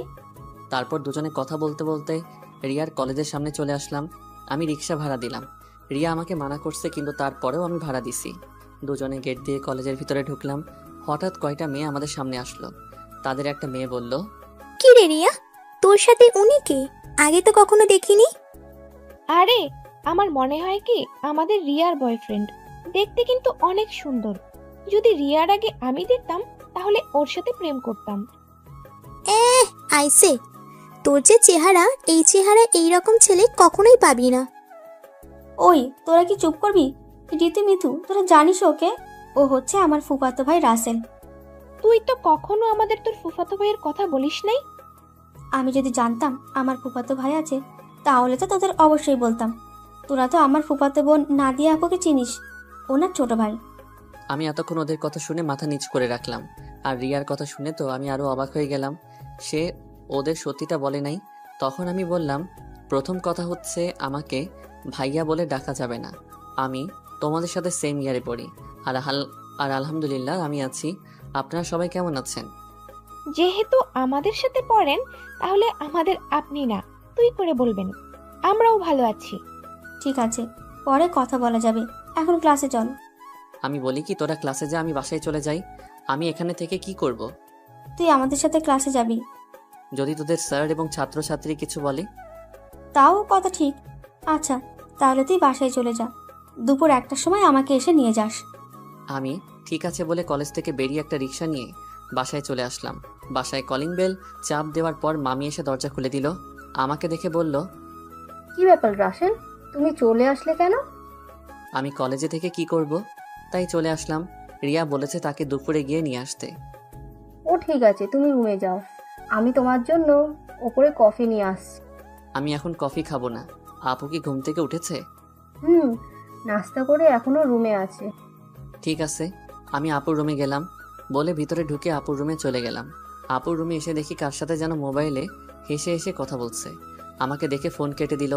তখন বলল, আমি তোমার রুমে আসলে সমস্যা কোথায়? আর তুমি কার সাথে কথা বলছো? সেটা কি তোকে বলতে হবে? আপু, তুমি আমার সাথে এইভাবে কথা বলছো কেন? তোর সাথে আমার কথা বলতে ভালো লাগছে না, তুই আমার রুম থেকে বেরিয়ে যা। আমি আর কোনো কথা না বলে আপুর রুম থেকে বেরিয়ে আমার রুমে চলে আসলাম। বিছানায় বসে ভাবতে লাগলাম, আপুর হঠাৎ কি হলো। আমার মনে হয় তার ভালোবাসা মেনে না নেওয়ার কারণে আমার উপর রেগে আছে। আপুর এমন কথায় কেন জানি আমার অনেক খারাপ লাগছে। পরে ভাবলাম, রাগ করলে করুক, কিছুদিন পর এমনি ঠিক হয়ে যাবে। আর কিছু না ভেবে একটা ঘুম দিলাম। দুপুরের দিকে ঘুম থেকে উঠে দেখি 1টা বাজার 10 মিনিট বাকি আছে। তাই কোনো রকম ফ্রেশ হয়ে মামিকে বলে বাসা থেকে বেরিয়ে একটা রিক্সা নিয়ে রিয়ার কলেজের সামনে চলে আসলাম। কলেজের সামনে এসে দেখি রিয়া তার বান্ধবীদের সাথে বাহিরে দাঁড়িয়ে আছে। আমাকে দেখে ঋতু আর মিতুর থেকে বিদায় নিয়ে আমার সাথে রিক্সায় উঠে বসলো। তোর আসতে লেট হলো কেন? আসলে কলেজ থেকে গিয়ে ঘুমিয়ে পড়ছি, উঠতে একটু দেরি হয়ে গেছে, তাই আসতে একটু দেরি হয়েছে। ও। তারপর দুজনে কথা বলতে বলতে বাসায় চলে আসলাম। এবার রিয়া আমাকে রিক্সা ভাড়া দিতে দিল না, রিয়া এবার রিক্সা ভাড়া দিল। তারপর দুজনে বাসার ভিতরে ঢুকে যে যার রুমে চলে গেলাম। দেখতে দেখতে 10টা দিন চলে গেল। রিয়া আর তার বান্ধবীদের সাথে ভালো বন্ধুত্ব হয়েছে, কিন্তু আপু আমার সাথে ঠিকভাবে কথা বলে না। সব সময় কার সাথে যেন ফোনে হেসে হেসে কথা বলে। আপুর এড়িয়ে চলা আমার অনেক খারাপ লাগে। এখন কেন জানি আপু ফোনে কারোর সাথে হেসে হেসে কথা বললে আমার কেমন জানি লাগে। রাতে সবাই মিলে খাবার খেতে লাগলাম। তখন নাদিয়া আপু বলল, মামা মামি, আমি কালকে ঢাকায় ফিরে যাব, আমার জরুরি কাজ আছে। তুই যাবি মানে? তাহলে রাসেল কি করবে? ও যাবে কিনা সেটা বলতে পারবে। রাসেল, তুমি কি কিছু বলবে? নাদিয়ার সাথে তুমি যাবে না কি? তুমি আরো কিছুদিন থাকবে? না মামা মামি, আমিও আপুর সাথে কালকে চলে যাব। আমি থেকে কি করব? তাহলে ঠিক আছে, গাড়ি নিয়ে যাবি নাকি বাসে করে যাবি? না মামা, আমরা বাসে করে যাব। তুমি ড্রাইভারকে বলে দিও আমাদের বাস কাউন্টারে নামিয়ে দিয়ে আসতে। মামা ঠিক আছে বলে খাবার খেতে লাগলো। রিয়ার দিকে তাকিয়ে দেখি মন খারাপ করে হাতে পানি ঢেলে রুমে চলে গেল। সেটা আমি বলবো কেমন করে? তুমি গিয়ে তোমার মেয়েকে জিজ্ঞাসা করো। ঠিক আছে, ওর সাথে আমি পরে কথা বলবো, এখন খাবার খাও। সবাই খাবার খেতে লাগলো। আমি খাবার খেয়ে রুমে চলে আসলাম। রুমে এসে দেখি টেবিলের ওপর একটা কাগজ, লেখা আছে, রাসেল তুই একটু ছাদে আয়, আমি রিয়া, তোর সাথে কিছু কথা আছে। রিয়া হঠাৎ আমাকে ছাদে যেতে বলল কেন? আমি আর কোনো কিছু না ভেবে রুম থেকে বেরিয়ে ছাদে চলে গেলাম। ছাদে গিয়ে দেখি রিয়া ছাদের একটা কোথায় অন্যদিকে তাকিয়ে আছে। আমি রিয়ার সামনে গেলাম, তারপর রিয়াকে বললাম, বল আমাকে ছাদে আসতে বললি কেন? রিয়া আমার দিকে ঘুরে তাকালো। রিয়ার চোখ দেখি লাল হয়ে আছে, মনে হয় কান্না করছে। রিয়া বলল, রাসেল, আমি তোকে কিছু কথা বলতে চাই, প্লিজ তুই না করিস না। কি কথা আগে সেটা বল। তারপর রিয়া আমাকে যে কথা বলল, সে কথা কখনো আমি রিয়ার থেকে আশা করি নাই। রিয়া এ কথা কিভাবে বলতে পারলো? রাসেল, আমি তোকে প্রথম যেদিন আমাদের বাসায় দেখি, তোর সাথে ধাক্কা খাই, সেদিন থেকে আমি তোকে ভালোবেসে ফেলেছি। আমি মনে করছি আরও কিছুদিন পর তোকে ভালোবাসার কথা বলবো, কিন্তু যখন শুনেছি তুই কালকে ঢাকায় ফিরে যাবি, তখন আমার মনটা অনেক খারাপ হয়ে যায়। আমি আর থাকতে পারলাম না, তাই তোকে ছাদে ডেকে ভালোবাসার কথা বললাম। সত্যি রাসেল, আমি তোকে অনেক ভালোবাসি। এ কথা বলে রিয়া আমাকে জড়িয়ে ধরলো। আমি রিয়াকে বন্ধু ছাড়া অন্য কিছু ভাবি নাই, তাই ওর সাথে এত ফ্রি হয়েছি। কিন্তু রিয়া যে আমাকে ভালোবাসার কথা বলবে তা আমি কখনো ভাবিনি। আমি রিয়াকে আমার থেকে ছেড়ে বললাম, দেখ রিয়া, আমি তোকে বন্ধু ছাড়া অন্য কিছু কখনো ভাবিনি। আমি তোকে ভালোবাসতে পারবো না। তুই প্লিজ রাগ করিস না। তুই আমার থেকে অনেক ভালো ছেলে পাবি। আমাকে তুই ভুলে যা। রিয়া আমার কথা শুনে জোরে জোরে কান্না করে দিল। তারপর রিয়া বলল, তুই কেন আমাকে ভালোবাসতে পারবি না? আমি কি দেখতে খারাপ?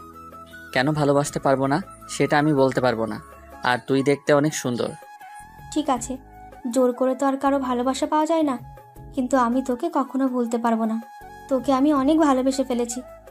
প্লিজ তুই পাগলামি করিস না, দেখবি তুই আমার থেকে ভালো ছেলে পাবি। ঠিক আছে, আমি রুমে গেলাম। এই কথা বলে রিয়া ছাদ থেকে নেমে গেল। এই কারণে মেয়েদের সাথে বন্ধুত্ব করি না। আমি আর কিছু না ভেবে ছাদ থেকে নেমে নিজের রুমে চলে গেলাম। বিছানায় শুয়ে পড়লাম। পরের দিন সবার থেকে বিদায় নিয়ে আমি আর আপু বেরিয়ে আসলাম। রিয়া আর আমার সামনে আসে নাই। ড্রাইভার আমাদের বাস কাউন্টারে নামিয়ে দিয়ে চলে গেল। আসার সময় আপু একটা কথাও বলে নাই আমার সাথে। আপুর এত পরিবর্তনে আমার অনেক খারাপ লাগছে। আপুর দুষ্টুমিগুলো, কেয়ার করা, সব কিছু মিস করছি। আগে ঢাকায় ফিরে যাই, তারপর আপুর সাথে কথা বলবো। টিকিট কেটে দুজনে বাসে উঠলাম। দুজনের সিট একসাথে পড়েছে। আপু জানালার পাশে গিয়ে বসলো। দেখতে দেখতে আমরা ঢাকায় এসে পৌঁছে গেলাম। ড্রাইভার আঙ্কেল আমাদের নেওয়ার জন্য গাড়ি নিয়ে অপেক্ষা করছে। আমি আসার সময় ড্রাইভার আঙ্কেলকে ফোন দিয়ে আসতে বলেছি। দুজনে বাস থেকে নেমে গাড়িতে গিয়ে বসলাম। আমি ড্রাইভার আঙ্কেলের সাথে সামনের সিটে বসলাম। আপু পিছনের সিটে গিয়ে বসলো। আপুর দিকে তাকিয়ে দেখি কার সাথে যেন মোবাইলে চ্যাটিং করছে। আমি আপুর থেকে চোখ সরিয়ে নিলাম। কিছুক্ষণ পর বাসায় চলে আসলাম। আপু গাড়ি থেকে নেমে ভিতরে চলে গেল। আমি জামা কাপড়ের ব্যাগ নিয়ে ভিতরে গেলাম। আন্টি বলল, কি ব্যাপার রাসেল, তোমরা তো তাড়াতাড়ি বাসায় আসলে যে? আরো কিছুদিন থাকতে। আন্টি আপুর নাকি কাজ আছে, তাই চলে আসলাম। আর 10 দিন তো থেকে আসলাম। ঠিক আছে, তুমি রুমে গিয়ে ফ্রেশ হয়ে আসো, আমি টেবিলে খাবার দিচ্ছি। ঠিক আছে আন্টি। এই বলে নিজের রুমে চলে আসলাম। রুমে এসে ওয়াশরুমে ফ্রেশ হয়ে নিচে চলে আসলাম। একটা চেয়ার টেনে বসলাম। আপুকে দেখলাম না টেবিলে। তখন আমি আন্টিকে বললাম, আন্টি আপু কোথায়? আপু খাবার খাবে না? ও তো খাবার খেয়ে রুমে চলে গেছে, তুমি খেয়ে নাও। ও, আমি আর কোনো কথা না বলে খাবার খেয়ে রুমে চলে আসলাম। দেখতে দেখতে আরও 10টা দিন চলে গেল। আপুর সাথে কথা বলতে গেলে আমার সাথে কথা বলে না। এই 10টা দিন অনেক কষ্টে কেটেছে। রিয়াদের বাসায় তেমন কষ্ট পাইনি, কারণ রিয়ার সাথে দুষ্টমি করতে করতে দিন পার হয়ে গেছে। কিন্তু এখানে তো আপুই আমার সাথে সবসময় দুষ্টমি করতো। আমি এখন বুঝতে পেরেছি, আপুর সাথে কথা না বলতে পারলে আমি অচল। আপুর আগের দুষ্টমিগুলো খুব মিস করছি। আমার মনে হয় আমিও আপুকে ভালোবেসে ফেলেছি। কিন্তু আন্টি আঙ্কেল কি আমাদেরকে মেনে নিবে? সমাজের মানুষ কি বলবে? আপুকে দেখি এখন সবসময় হাসি খুশি থাকে, কার সাথে যেন মোবাইলে সারাদিন কথা বলে। আপু কি তাহলে অন্য কাউকে ভালোবাসে? না, আমার মনের কথা আপুকে খুলে বলতেই হবে। রাতে রাফিকে ফোন দিয়ে বললাম কলেজের সামনে দেখা করতে। রাফিকে বলে দেখি সে কি বলে। আমি একটা জামা গায়ে দিয়ে বাসা থেকে বেরিয়ে একটা রিক্সা নিয়ে কলেজের সামনে চলে গেলাম। কিছুক্ষণ পর দেখি রাফি বাইক নিয়ে আমার সামনে আসছে। রাফি বাইক সাইড করে আমার সামনে এসে বলল, কি রে, হঠাৎ জরুরি দেখা করতে বললি কেন? আসলে তোর সাথে একটা কথা আমি শেয়ার করি নাই, এখন না করে পারছি না। কি কথা বল। তাহলে শোন। তারপর রিয়াদের বাসা এবং আপুদের বাসা দেখে সব কিছু খুলে বললাম। এখন তুই বল আমি কি করব? আঙ্কেল আন্টি যদি জানতে পারে তাহলে তো আমাকে বাসা থেকে বের করে দিবে। তখন আমি কোথায় যাব? তোর এই বন্ধু থাকতে তোর কোনো সমস্যা নেই। তুই আপুকে তোর মনের কথা খুলে বল, পরেরটা পরে দেখা যাবে। আপু কি এখন আমাকে ভালোবাসবে? আমি তো তার মনে কষ্ট দিছি। হয়তো কিছুদিন তোর সাথে অভিমান করে থাকবে, তারপর এমনি অ্যাকসেপ্ট করে নেবে। আমার মনে হয় আপু অন্য কোনো ছেলেকে ভালোবাসে। সারাদিন দেখি কার সাথে যেন মোবাইলে হেসে হেসে কথা বলে। আগে তুই আপুকে মনের কথা খুলে বল, তারপর দেখ আপু কি বলে। যদি রাজি না হয় তারপরেও তুই আপুর পেছনে লেগে থাকবি। তোকে যদি সত্যি ভালোবেসে তাহলে দেখবি তোর সাথে বেশি দিন অভিমান করে থাকতে পারবে না। তুই আপুর সব অত্যাচার সহ্য করে নিবি। ঠিক আছে, আজকে আমি আপুকে মনের কথা খুলে বলবো। আমি আর থাকতে পারছি না। এই 10টা দিন আমি অনেক কষ্ট পেয়েছি। ওকে চল, তোকে বাসায় নামিয়ে দিই। ঠিক আছে চল। রাফির বাইকে করে বাসায় চলে আসলাম। রাফি আমাকে নামিয়ে দিয়ে চলে গেল। বাসার ভিতরে ঢুকে দেখি একটা গাড়ি, কিন্তু গাড়িটা তো আঙ্কেলের না। তাহলে বাসায় কারা এসেছে? আমি দরজার সামনে দাঁড়িয়ে কলিং বেলে চাপ দিলাম। খালা এসে দরজা খুলে দিল। আমি ভিতরে ঢুকে দেখি আপু শাড়ি পরে মেহমানদের সামনে বসে আছে। আবার একটা ছেলে দেখি তাদের সাথে আছে। আঙ্কেল দেখি বাসায়। সবাইকে অনেক খুশি খুশি লাগছে। আমাকে দেখে আঙ্কেল বলল, রাসেল, তুমি সকালে কোথায় গিয়েছিলে? আসলে আঙ্কেল রাফির সাথে ছিলাম। ও, তা দাঁড়িয়ে আছো কেন? বসো। দেখো, নাদিয়াকে ওরা দেখতে এসেছে। তাদের নাদিয়াকে পছন্দ হয়েছে। এখন বিয়ের দিন তারিখ ঠিক করব। নাদিয়া আপুর বিয়ের কথা শুনে আমার পায়ের নিচের মাটি সরে গেল। এখনই সবার সামনে বলতে ইচ্ছে করছে, নাদিয়া আপু তুমি বিয়েটা করো না। আমি তোমাকে ছাড়া থাকতে পারবো না। আমি তোমাকে অনেক ভালোবেসে ফেলেছি, কিন্তু সেটা আর বলতে পারছি না। তাদের দেখে বোঝা যাচ্ছে তারা এই বিয়েতে অনেক খুশি। সবচেয়ে বড় কথা হলো আপুকেও দেখে অনেক খুশি। তাদের এই খুশির মাঝে আমার ভালোবাসার কথা বলতে পারবো না। আমি চাই না আমার কারণে তাদের খুশি নষ্ট হয়ে যাক। আর ছেলেটা দেখতে অনেক সুন্দর, আপুর সাথে ভালো বানাবে। আমি নিজের কষ্ট চেপে রেখে তখন আমি বললাম, তাহলে তো অনেক ভালো, তোমরা যেটা ভালো মনে করো। তোর কি ছেলেকে পছন্দ হয়েছে? ওনাকে পছন্দ না হওয়ার কি আছে? দেখতে অনেক সুন্দর, আপুর সাথে ভালো মানাবে। তাহলে আমরা বিয়ের দিন তারিখ ঠিক করতে পারি? তারপর তারা বিয়ের দিন তারিখ ঠিক করলো। আগামী শুক্রবার আপুর বিয়ে। আমি আর তাদের মধ্যে না থেকে নিজের রুমে চলে আসলাম। দরজা আটকে দিয়ে অনেক কান্না করতে লাগলাম। জীবনে কোনো মেয়েকে ভালোবাসি নাই, এই প্রথম একজনকে ভালোবাসলাম, কিন্তু তাকে আর বলতে পারলাম না। বলার আগেই তার বিয়ে ঠিক হয়ে গেল। হঠাৎ আমার মোবাইলটা বেজে উঠল। দেখি রিয়া ফোন দিছে। আজকে এতদিন পরে রিয়া আজকে ফোন দিছে। চোখের পানি মুছে ফোনটা রিসিভ করলাম। কিরে, কেমন আছিস? আছি কোনো রকম। তুই কেমন আছিস? আমি আলহামদুলিল্লাহ ভালো আছি। মামা মামি তারা কেমন আছে? সবাই ভালো আছে, কিন্তু তোর কথা কেমন জানি লাগছে। কি হয়েছে তোর? আমার তো কিছুই হয়নি। তুই মনে হয় আমার কাছে কিছু লুকোচ্ছিস। বল কি হয়েছে তোর? বলতে পারি, কিন্তু তুই আমাকে কথা দিতে হবে, তুই কাউকে কিছু বলবি না। ঠিক আছে, বলবো না। এবার বল। তাহলে শোন। না রে, তারা শুনলে অনেক কষ্ট পাবে। তারা এই বিয়েতে অনেক খুশি। তাহলে তুই কষ্ট পাচ্ছিস কেন? আমি কষ্ট পেলে কিছু হবে না। আমি চাই না আমার কারণে তাদের আশা ভরসা সব নষ্ট হয়ে যাক। তুই কি পারবি আপুকে ভুলে থাকতে? আমাকে ভুলে থাকার চেষ্টা করতে হবে। এই বিয়েতে আপুও রাজি আছে। তাহলে আপু যখন তোকে ভালোবাসার কথা বলেছে তখন রাজি হোস নাই কেন? তখন তো আমি আপুকে ওই চোখে দেখি নাই, আমার বড় বোনের মতো দেখেছি।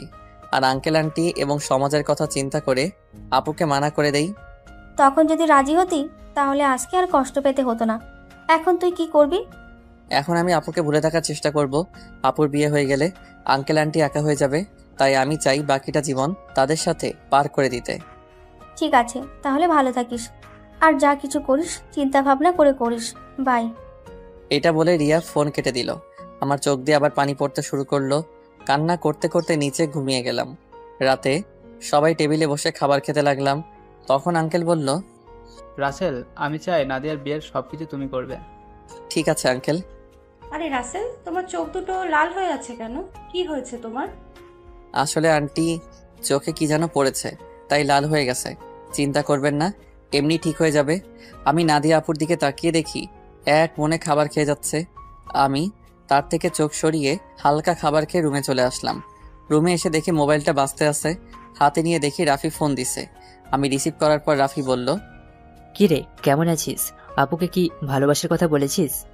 আমি ভালো আছি, আর আপুকে ভালোবাসার কথা বলতে পারি নাই। কেন, কি হয়েছে? আপুর বিয়ে ঠিক হয়ে গেছে, তাই আর আমার মনের কথা খুলে বলতে পারি নাই।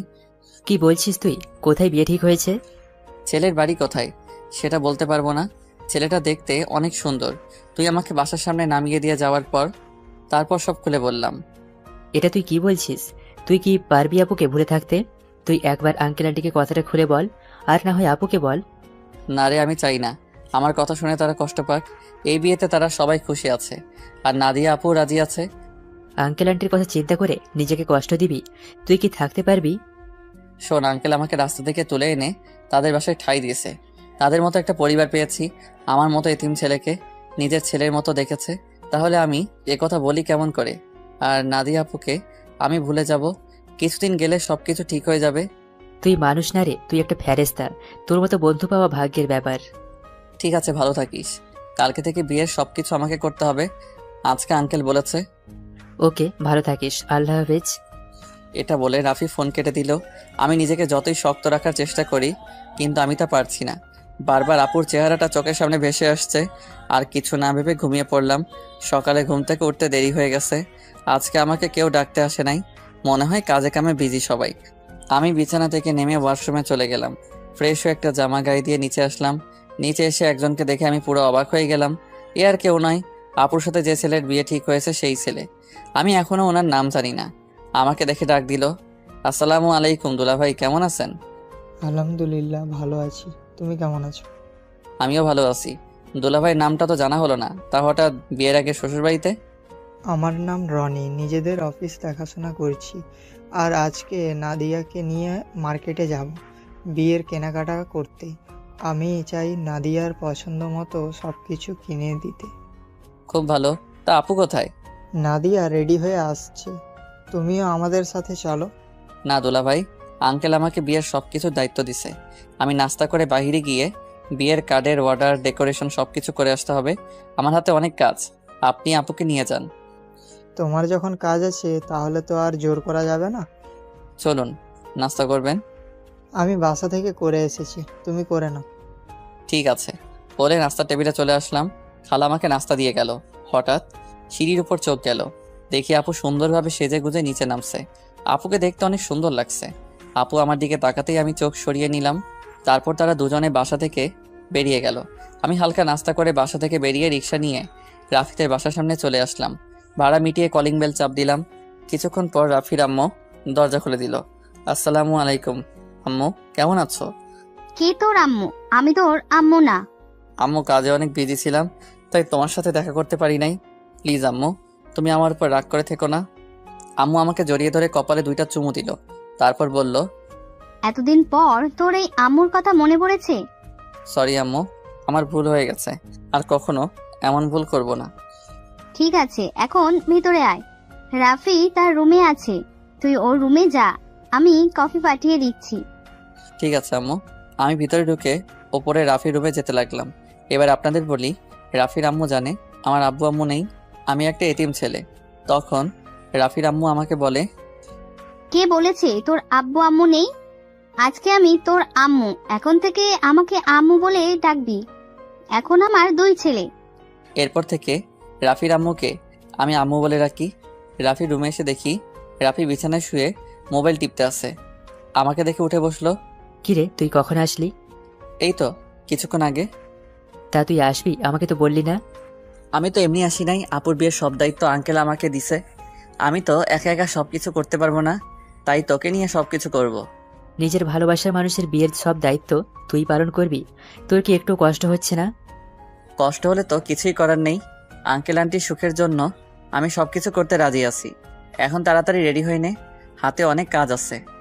হ্যাঁ ঠিক আছে, তুই বস, আমি ফ্রেশ হয়ে আসছি। এই বলে রাফি ওয়াশরুমে ঢুকে ফ্রেশ হয়ে আসলো। আম্মু এসে আমাদের কফি দিয়ে গেল। দুজনে কফি খেয়ে আম্মুর থেকে বিদায় নিয়ে বাইরে চলে আসলাম। বাইক নিয়ে দুজনে বেরিয়ে পড়লাম। প্রথমে বিয়ের কার্ডের অর্ডার দিলাম, তারপর বাকি যে কাজ ছিল সব কিছুর কাজ সেরে বাসায় চলে আসলাম। রাফি আমাকে বাসার সামনে নামিয়ে দিয়ে চলে গেল। আমি বাসার ভিতরে ঢুকে কলিং বেল চাপ দেওয়ার পর খালা এসে দরজা খুলে দিল। সব কাজ শেষ করে আসতে সন্ধ্যা হয়ে গেছে। আমি আর বাহিরে দুপুরে খাবার খেলাম। ভিতরে ঢুকে দেখি আঙ্কেল আন্টি সোফায় বসে কফি খাচ্ছে আর কথা বলছে। আমাকে দেখে আঙ্কেল ডাক দিল। আমি গিয়ে তাদের পাশে বসলাম। রাসেল, সব কাজ কি শেষ? জি আঙ্কেল, কালকে সকালে ডেকোরেশনের সব লোক মালপত্র নিয়ে চলে আসবে, আর বিয়ের কার্ড কালকে বিকালে নিয়ে আসতে বলছে।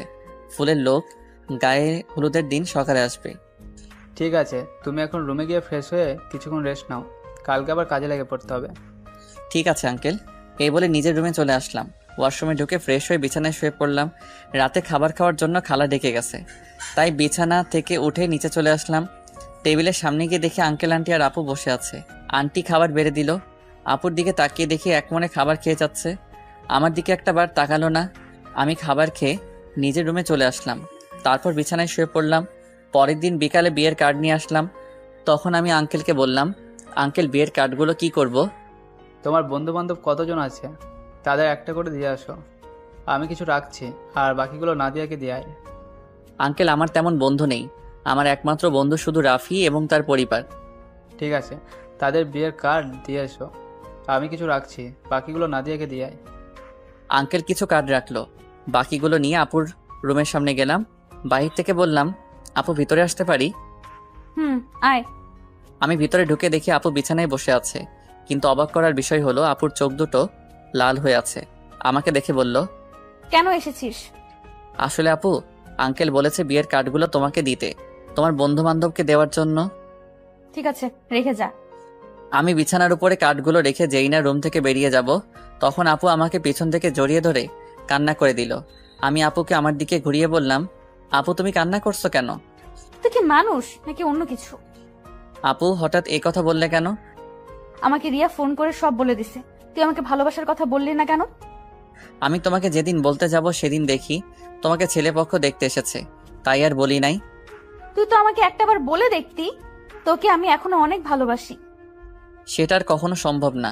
তোমার বিয়ে ঠিক হয়ে গেছে, এই বিয়েতে আঙ্কেল আন্টি অনেক খুশি। আমি চাই না তাদের মনে কষ্ট দিতে, এছাড়া আমার কোনো উপায় নেই। ঠিক আছে, তুই যখন মা বাবার সুখের কথা চিন্তা করে আমাকে বিয়ে করবি না, তাহলে আমি রনিকে বিয়ে করব, কিন্তু কখনো রনিকে স্বামীর অধিকার দিব না।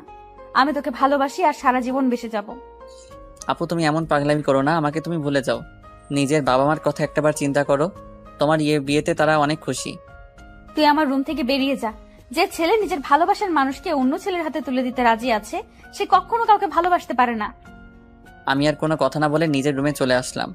নিজের চোখ দিয়ে 2 ফোঁটা পানি পড়ে গেল। আপু আমি তোমাকে অনেক ভালোবাসি, তুমি যদি আমার জায়গায় হতে তাহলে তুমি তাই করতে। আমার কিছু করার নেই। দেখতে দেখতে বিয়ের দিন চলে এসেছে। আপুর বিয়েতে সবাই এসেছে। আজকে আপুর গায়ে হলুদ। আপুকে স্টেজে আনা হয়েছে। এক এক করে সবাই আপুকে হলুদ লাগাতে লাগলো। আমি একটু দূরে দাঁড়িয়ে দাঁড়িয়ে দেখতে লাগলাম। হলুদ শাড়িতে আপুকে অনেক সুন্দর লাগছে, যেন একটা পরী সামনে বসে আছে। রিয়া আমার সামনে এসে বলল, কি রে, এখানে দাঁড়িয়ে আছিস কেন? এমনি দাঁড়িয়ে আছি। তুই কি মনে করেছিস আমি কিছু বুঝি না? এখনো সময় আছে, তুই মামা মামিকে সবকিছু খুলে বল। না রে, আমি চাই না তাদের মনে কষ্ট দিতে। তোর কি কষ্ট হচ্ছে না? আমি চুপ হয়ে গেলাম। মনে মনে বললাম, আমার ভিতরটা ফেটে যাচ্ছে, কিন্তু আমি এখন কি করব? আমাকে চুপ থাকতে দেখে রিয়া আবার বলল, কি রে, কথা বলছিস না কেন? আমার ভালো লাগছে না, তুই আমাকে একটু একা থাকতে দে। রিয়া আর কোনো কথা না বলে চলে গেল। হঠাৎ আঙ্কেল আমার সামনে এসে বলল, কি ব্যাপার রাসেল, তুমি এখানে দাঁড়িয়ে আছো কেন? যাও নাদিয়াকে হলুদ লাগিয়ে আসো। যাচ্ছি আঙ্কেল বলে স্টেজে উঠে নাদিয়া আপুর সাথে বসলাম। আপু আমার দিকে করুণ চোখে তাকালো। আমি একটু হলুদ আপুর গালে লাগিয়ে দিলাম, তারপর মিষ্টি আপুর মুখের সামনে ধরলাম, কিন্তু আপু খাচ্ছে না, আমার দিকে তাকিয়ে আছে। তখন আন্টি বলল, কি রে নাদিয়া, রাসেল তোর মুখের সামনে মিষ্টি ধরে রাখছে, তুই খাস না কেন? আন্টির কথা শুনে আপু হালকা একটু মিষ্টি খেলো। তারপর আপু আমাকে একটু মিষ্টি খাইয়ে দিল। আমি আর বসে না থেকে ছাদে চলে গেলাম। অনেক কষ্টে আপুর সামনে চোখের পানি আটকে রেখেছি। ছাদের কিনারে দাঁড়িয়ে কান্না করতে লাগলাম। আজকে রাতটা পার হলে কালকে আপুর বিয়ে হয়ে যাবে। নিজের চোখের সামনে কিভাবে দেখবো আপুর বিয়ে? আমার চোখের পানি কোনো বাধা মানছে না, অঝোর ধারায় পানি পড়তে লাগলো। ছাদে কতক্ষণ ছিলাম বলতে পারবো না। আমার একটা জিনিস কিছুতেই মাথায় ঢুকছে না। রাফিকে আজকে গায়ে হলুদ দিয়ে দেখলামও না। ও কোথায়? আমাকে তো বলছে সন্ধ্যার পর চলে আসবে। আম্মু আব্বু তারা এসেছে, কিন্তু তাকে দেখলাম না। পকেট থেকে মোবাইল বের করে রাফিকে ফোন দিলাম, কিন্তু তার মোবাইল বন্ধ বলছে। আমি আর কিছু না ভেবে নিচে নামতে যাব, হঠাৎ ছাদে কারো আসার শব্দ পেলাম। নিচের দিকে তাকিয়ে দেখি আপু ছাদের দিকে আসছে। আপু আমাকে দেখে হাত ধরে টেনে ছাদের কিনারে নিয়ে আসলো। তখন আপু বলল, নিজেকে এত কষ্ট দিচ্ছিস কেন? রাসেল এখনো সময় আছে, তুই আব্বু আম্মুকে সবকিছু খুলে বল। তুই যদি বলতে ভয় পাস তাহলে আমি বলি। না আপু, তুমি এই কাজ কখনো করবে না, তারা শুনলে অনেক কষ্ট পাবে। আমি চাই না তারা আমার কথা শুনে কষ্ট পাক। তুই কি পারবি আমাকে ছেড়ে থাকতে? আমাকে পারতেই হবে। রাসেল, শেষবারের মতো আমার একটা কথা রাখবি? কি কথা বলো? তুই কালকে আমার সামনে আসিস না। আমি তোকে সামনে দেখলে কবুল বলতে পারবো না। ঠিক আছে, আমি তোমার সামনে থাকবো না। আমাকে জড়িয়ে ধরে একটা কিস করবি। কালকের পর তো অন্য পুরুষের সাথে থাকতে হবে। এখানে অন্য পুরুষ কোথায় থেকে আসলো? সে তো হবে তোমার স্বামী। কিন্তু আমি তো তাকে কখনো স্বামী হিসেবে মানবো না। আমি শুধু তোকে ভালোবাসি। প্লিজ আপু, তুমি আমাকে ভুলে যাও। স্বামী সংসার নিয়ে নতুন জীবন শুরু করো। আমি কখনো তোকে ছাড়া নতুন জীবন শুরু করতে পারবো না। আপু, তোমাকে আমার কসম দিয়ে বলছি, তুমি আঙ্কেল আন্টির মনে কষ্ট দিও না। সব বাবা মা চায় তার মেয়ে যেন সুখী থাকে। ঠিক আছে, তুই যা বলছিস তাই হবে। এখন আমাকে শেষবারের মতন জড়িয়ে ধরে একটা কিস কর। তোর কাছে এটাই আমার শেষ চাওয়া। আপু, তোমাকে জড়িয়ে ধরতে পারবো, কিন্তু কিস করতে পারবো না। এটা একমাত্র তোমার স্বামীর অধিকার। ঠিক আছে, তাহলে জড়িয়ে ধর। আমি আপুকে জড়িয়ে ধরলাম। আপু শুধু চোখের পানি ফেলছে। আমাকে কিছুক্ষণ জড়িয়ে ধরে নিচে নেমে গেল। পরের দিন আমি কাজে বিজি থাকতে শুরু করলাম। সবকিছু ঠিকঠাক মতো দেখিয়ে দিতে লাগলাম। কিছুক্ষণ পর আম্মু আমার সামনে আসলো। কিরে রাসেল, তোকে গতকাল থেকে ঠিকভাবে দেখতে পাচ্ছি না, কোথায় কোথায় থাকিস? আসলে আম্মু, আপুর বিয়ের সব দায়িত্ব আমার হাতে, তাই কাজে কামে এদিক ওদিক দৌড়াতেছিলাম। আর তোর চোখ দুটো দেখি লাল হয়ে আছে, কি হয়েছে তোর? আমার কিছু হয়নি আম্মু, এমনি রাতে একটু ঘুম কম হয়েছে। বেশি রাতে ঘুমাইছি তো, আবার সকাল সকাল ঘুম থেকে উঠে কাজে লেগে পড়ছি। ঠিক আছে, তুই থাক, আমি ভিতরে যাচ্ছি। ওকে আম্মু। আচ্ছা আম্মু, রাফি কোথায়? কালকে থেকে রাফিকে দেখছি না, ওর মোবাইলও বন্ধ। আমাকে তো বলেছে তার কি একটা কাজ আছে, তাই সে আসতে পারবে না, কিন্তু আজকে দুপুরে চলে আসবে বলেছে। মোবাইল বন্ধ কেন সেটা তো বলতে পারবো না। ও, আম্মু আর কোনো কথা না বলে চলে গেল। আমি আবার কাজে লেগে পড়লাম। দেখতে দেখতে দোলা আসার সময় হয়ে গেছে। এদিকে আমার সব কিছু ঠিকঠাক মতো হয়ে গেছে। আমি রুমে এসে ফ্রেশ হয়ে একটা পাঞ্জাবি গায়ে দিয়ে রুম থেকে বেরিয়ে যেতেই হঠাৎ রিয়া আমার রুমে আসলো। কি রে, তুই হঠাৎ আমার রুমে? রাসেল, তোর অনেক কষ্ট হচ্ছে তাই না রে? আমি সব কষ্ট মাটি চাপা দিয়ে দিছি। হয়তো নাদিয়া আপু আমার কপালে ছিল না, তাই এরকম আমার সাথে হয়েছে। আমি তার জন্য দোয়া করি সে যেন স্বামী সংসার নিয়ে সুখে থাকে। তোকে কিছু বলার ভাষা আমার নেই। তুই আসলে মানুষ না, তুই একটা ফেরেশতা। ঠিক আছে, দুলা আসার সময় হয়ে গেছে, এখন বাইরে যেতে হবে। চল দুজনে একসাথে যাই। ঠিক আছে, চল। আমি আর রিয়া রুম থেকে বেরিয়ে গেটের সামনে গেলাম। দেখি জামাই চলে এসেছে। আমি জামাইকে দেখে অন্যদিকে চলে গেলাম। সবাই জামাইকে নিয়ে ভিতরে ঢুকলো। তারপর স্টেজে নিয়ে বসালো। কিছুক্ষণ পর নাদিয়া আপুকে নিয়ে আসলো। আজকে আপুকে লাল বেনারসিতে অনেক সুন্দর লাগছে। আপুকে জামাইয়ের সাথে বসানো হলো। তারপর চারদিকে তাকাতে লাগলো, হয়তো আমাকে খুঁজতে আছে, কিন্তু আমি লুকিয়ে লুকিয়ে তাকে দেখছি। কিছুক্ষণ পর কাজী এসে বিয়ে পড়াতে লাগলো। যখন নাদিয়া আপুকে কবুল বলতে বলল, তখন আপু চুপ করে আছে। সবাই আপুকে বলছে কবুল বলার জন্য, কিন্তু আপু বলছে না।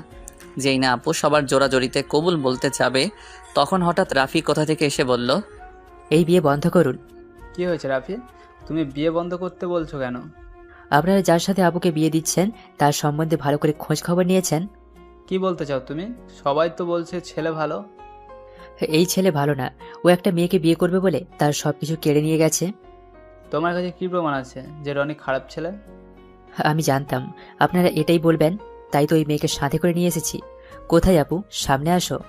রাফির কথা শুনে একটা মেয়ে সবার সামনে আসলো। মেয়েটাকে দেখে রনির চোখ বড় বড় হয়ে গেল। তখন রাফি বলল, বোন, তুমি সবার কাছে সত্যিটা খুলে বলো। আমার নাম মিম।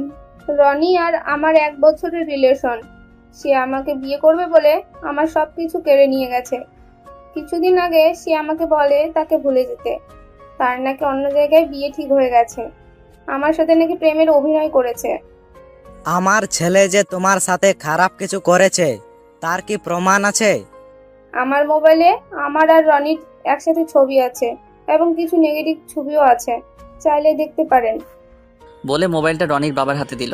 তখন রনির আব্বু বলল, আমি তোমাদের দুজনের ছবি শুধু দেখেছি, আর ওগুলো দেখতে চাই না। রহমান সাহেব, আপনি আমাকে ক্ষমা করে দিন। আমি জানতাম না আমার ছেলে এত খারাপ। যদি জানতাম তাহলে কখনো আপনার মেয়ের জন্য বিয়ের প্রস্তাব নিয়ে আসতাম না। আমি আজকে ওদের দুজনকে বিয়ে দিব, পারলে আমাকে মাফ করে দিবেন। এই বলে রনির বাবা মিম এবং রনিকে নিয়ে তারা বাসা থেকে বেরিয়ে গেল। সবাই এখন চিন্তা করছে নাদিয়ার কি হবে। তখন আঙ্কেল বলল, এখন আমার মেয়েটার কি হবে? এখন ওকে কে বিয়ে করবে? তখন রাফি আর রিয়া আঙ্কেলের সামনে গিয়ে বলল, আঙ্কেল আপনি কোনো চিন্তা করবেন না, আপুর বিয়ে আজকে এবং এখনই হবে। তুমি কি বলছো রাফি আমার মেয়েকে বিয়ে করবে? মামি, ছেলে আমাদের এবং আপনাদের সবার পরিচিত। তুই কার কথা বলছিস রিয়া? সে আর কেউ নয়, আমি রাসেলের কথা বলছি। রাসেল আর নাদিয়া আপু দুজন দুজনকে পাগলের মতো ভালোবাসে। শুধু আপনাদের সুখের কথা চিন্তা করে নিজের ভালোবাসা কোরবানি দিতে চেয়েছে। মামা, তুমি ওকে রাস্তা থেকে তুলে এনে নিজের বাসায় ঠাঁই দিচ্ছ, তাই তোমাদের নুন খেয়ে তোমাদের মনে কষ্ট দিতে চাইনি। আমি আপনাকে সবকিছু খুলে বলি। আঙ্কেল রাফির কথা শুনে আমার সামনে এসে ঠাস ঠাস করে একটা থাপ্পড় মেরে বলতে লাগলো, নিজেকে খুব মহান মনে করছিস তাই না? আমি কি কখনো তোর চাওয়া পাওয়া অপূর্ণ রেখেছি? তোকে আমি বাইরের ছেলে মনে করেছি? তুই কেন এমন করছিস? আমি তোমাদের সাথে প্রতারণা করতে পারবো না। আমি আপনাদের দুজনকে সবসময় নিজের মা বাবার মতো দেখে এসেছি। আমি একটা এতিম ছেলেকে ঠাঁই দিয়ে নতুন জীবন দিয়েছেন, আমি কি করে আপনাদের মনে কষ্ট দেই? আরে আমি তোকে কখনো অন্যভাবে দেখিনি, আমি তোকে নিজের ছেলের মতো জানি। তুই আমাদের কাছে একটাবার বলে দেখতি, আমি কখনো মানা করতাম না। এটা শুনে আমি তো আরও খুশি হয়েছি। আচ্ছা তোর কথা বাদ দিলাম, নাদিয়া তো আমাদের খুলে বলতে পারতি। আমি তোমাদের সবকিছু খুলে বলতে চেয়েছি, কিন্তু রাসেল আমাকে মানা করছে, আবার আমাকে কসম দিছে। ঠিক আছে, এখন সব বাদ।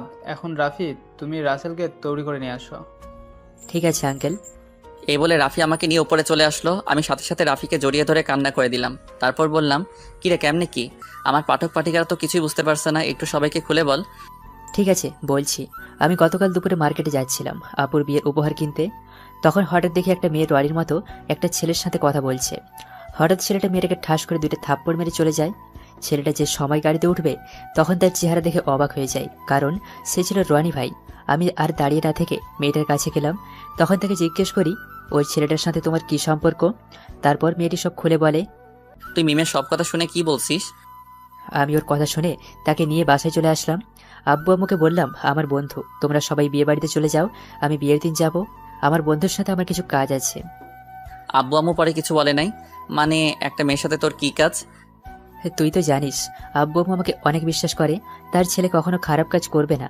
আব্বু আম্মু চলে আসার পর কোনো রকম রাতটা কাটিয়ে পরের দিন বিয়ে বাড়িতে নিয়ে আসলাম। আমি সবার সামনে রনির মুখোশ খুলে দেওয়ার জন্য বিয়ের দিন মিমকে নিয়ে আসি। আজকে তোর কারণে আমার ভালোবাসার মানুষকে আপন করে পেয়েছি। তোর এই ঋণ কখনো শোধ করতে পারবো না। হয়েছে হয়েছে, তোর ঋণ শোধ করা লাগবে না, শুধু আমার একটা হেল্প করে দিতে হবে। বল তোর কি হেল্প লাগবে? আমার সাথে একটা মেয়ে দাঁড়িয়ে যখন আঙ্কেলের সাথে কথা বলছিল, ওই মেয়েটাকে আমার পছন্দ হয়েছে। ওর সাথে আমার লাইন ক্লিয়ার করে দিবি। তার মানে তুই রিয়ার কথা বলছিস? আরে তোকে তো ওর কথাই বলছি। মানে আমি তো কিছুই বুঝতে পারছি না। তোকে বলছি না আমাকে আপুর মামাতো বোন রিয়া প্রপোজ করছে, এই সেই মেয়ে। কি? তার মানে এই সে রিয়া? কিন্তু চেহারা কিন্তু মাশাআল্লাহ। এখন আমার সাথে লাইন করে দে। ঠিক আছে দিব, আগে আমার বিয়েটা শেষ হোক। ঠিক আছে, এখন ফ্রেশ হয়ে আয়, আমাদের জন্য সবাই অপেক্ষা করছে। আমি আর কোনো কথা না বলে ওয়াশরুমে ঢুকে ফ্রেশ হয়ে একটা পাঞ্জাবি গায়ে দিয়ে রাফির সাথে নিচে চলে আসলাম। আমাকে নিয়ে আপুর পাশে নিয়ে বসালো। তখন আপু আমার কানের কাছে মুখ এনে বলল, আজকে তোর খবর আছে, শুধু বিয়েটা হয়ে যেতে দে। তুই আমাকে অনেক কষ্ট দিয়েছিস। সেটা বাসর ঘরে দেখা যাবে। আমিও কিন্তু কম কষ্ট পাইনি। কাজী বিয়ে পড়ানো শুরু করলো। আগে আপুকে কবুল বলতে বলল, আপু সাথে সাথে কবুল বলে ফেললো। সবাই মুচকি মুচকি হাসছে। এবার আমাকে বলতে বলল, কিন্তু আমি বলছি না। আমি আপুকে একটু লাগানোর জন্য দেরি করছি। আপু আমাকে কোনই দিয়ে গোতা দিল। আমি সাথে সাথে কবুল বলে ফেললাম। সবাই জোরে জোরে হাসা শুরু করলো। তারপর কাজী মোনাজাত ধরলো। সবাই আমাদের জন্য দোয়া করলো। তারপর সবাই খাওয়া দাওয়া করে বাসায় চলে গেল। আব্বু আম্মু আমার কাছ থেকে বিদায় নিয়ে চলে গেল। রাফি আমার সাথে থেকে গেল। তখন আমি আর রাফি ছাদে বসে আছি। ছাদে আসার সময় রিয়াকে বলেছি ছাদে আসার জন্য। আমি আর রাফি বসে বসে কথা বলছি। কিছুক্ষণ পর রিয়া ছাদে আসলো। তখন আমি বললাম, কিরে তোর আসতে এত দেরি হলো কেন? দেরি কি আর এমনি হয়েছে? তোর বাসর ঘর সাজাতে দেরি হয়ে গেছে। এখন বল কি জন্য ডাকলি? আজকে বিয়েবাড়িতে একটা ছেলে তোকে দেখে পছন্দ করে, সে নাকি তোর সাথে প্রেম করতে চায়। আমার কথা শুনে রাফি মাথা নিচু করে ফেলছে। তখন রিয়া বলল, ছেলেটা কে জানতে পারি? সে আর কেউ নয়, আমার কলিজা, আমার জানের বন্ধু রাফি। ও তাই নাকি? তাহলে ও না বলে তোকে বলতে বলছে কেন? আসলে আজ পর্যন্ত রাফি কোনো মেয়ের সাথে প্রেম করে নাই। কেন জানি তোকে দেখে পছন্দ হয়, কিন্তু লজ্জার কারণে বলতে পারছে না। তাই আমাকে বলল তোর সাথে লাইন করে দেওয়ার জন্য। ঠিক আছে, তুই রুমে যা। আপু রুমে তোর জন্য অপেক্ষা করছে বাসর ঘরে। আমার অনেক ভয় করছে রে। এত ভয় কিসের? বিড়ালটা ঠিক মতো মারিস। ওই এই বিড়াল আবার কোথা থেকে আসলো? সেটা বাসর ঘরে গেলে আপু তোকে দেখিয়ে দেবে। এখন তুই যা, আমি ওর সাথে কথা বলবো। আচ্ছা ঠিক আছে, যাচ্ছি। আমার বন্ধুর যেন কিছু না হয়, তাহলে কিন্তু তোর মাথা ফাটিয়ে ফেলবো। ওই আমার জামাইয়ের সাথে আমি যেটা করি তোর সমস্যা কি? কি? তার মানে তুই রাজি? আরে ওকে তো প্রথম দেখে আমি প্রেমে পড়ে গেছি, এখানে রাজি না হওয়ার কি আছে? তুই বাসর ঘরে যা, আমি আমার জানের সাথে একটু রোম্যান্স করি। তাহলে তোরা থাক, আমি গেলাম। আমি আর কোনো কথা না বলে বাসর ঘরের সামনে চলে আসলাম। দোয়া দূরত পরে আস্তে আস্তে রুমে ঢুকলাম। তারপর দরজা বন্ধ করে দিলাম। দরজা বন্ধ করে বিছানার দিকে তাকিয়ে যেটা দেখলাম, সেটা দেখে আমি পুরো অবাক হয়ে গেলাম। দেখি নাদিয়া আপু একটা লাঠি নিয়ে বিছানায় বসে আছে। আমি আপুর সামনে গেলাম। তখন আমি বললাম, আপু তুমি লাঠি নিয়ে বসে আছো কেন? ঠাস করে একটা বাড়ি মেরে দিল। তখন আমি বললাম, তুমি আমাকে মারলে কেন? প্রথমে আপু বললি কেন? আপুকে আপু বলবো না তো কি বলবো? আবার ঠাস করে আরেকটা বাড়ি মারলো। তখন নাদিয়া বলল, আর একবার যদি আপু বলে ডাকিস তাহলে তোর মাথা ফাটিয়ে দেব। এখন থেকে আমার নাম এবং তুমি করে বলবি। তুমি করে তো সবসময় বলি, কিন্তু নাম ধরে কিভাবে বলবো? তুমি তো আমার থেকে বড়। কারণ এখন আমি তোর স্ত্রী, আমাকে নাম ধরে ডাকবি। ঠিক আছে, এখন থেকে নাম ধরে ডাকবো। তো এতক্ষণ কোথায় ছিলি? তোর আসতে এত লেট হলো কেন? আগে বলো, তুমি আমাকে তুই করে বলছো কেন? আমি তোমার স্বামী, আমাকে তুমি করে বলবে। ঠিক আছে বলবো, এখন বল আসতে দেরি হলো কেন? তাহলে শোনো। তারপর রাফি আর রিয়ার কথা খুলে বললাম।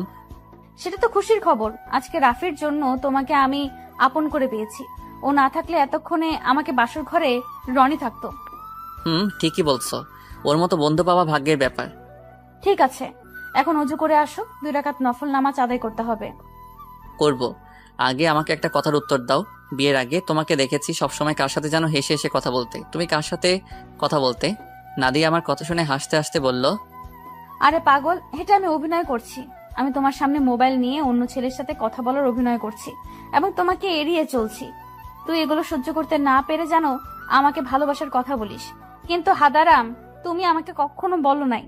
কিছুদিন দেখার পর যখন তোমার রিয়াকশন দেখলাম না, তারপর ওই ছেলেকে বিয়ে করতে রাজি হয়ে যাই। তারপর কি হলো তুমি তো জানো। আমারটা আর কি শুনবে? সব তো তুমি জানতে পেরেছো। এখন চলো দুজনে উজু করে আসি। ঠিক আছে। আমি আর নাদিয়া ওয়াশরুমে ঢুকে উজু করে 2 রাকাত নফল নামাজ আদায় করে খাটে গিয়ে বসলাম। তখন নাদিয়া বলল, আজকে তোমার ভালোবাসা দিয়ে আমার সব কষ্ট দূর করে দাও। তোমার কষ্ট দূর করলে আমার কষ্টগুলো দূর করবে কে? আমিও তোমার সব কষ্ট দূর করে দেব।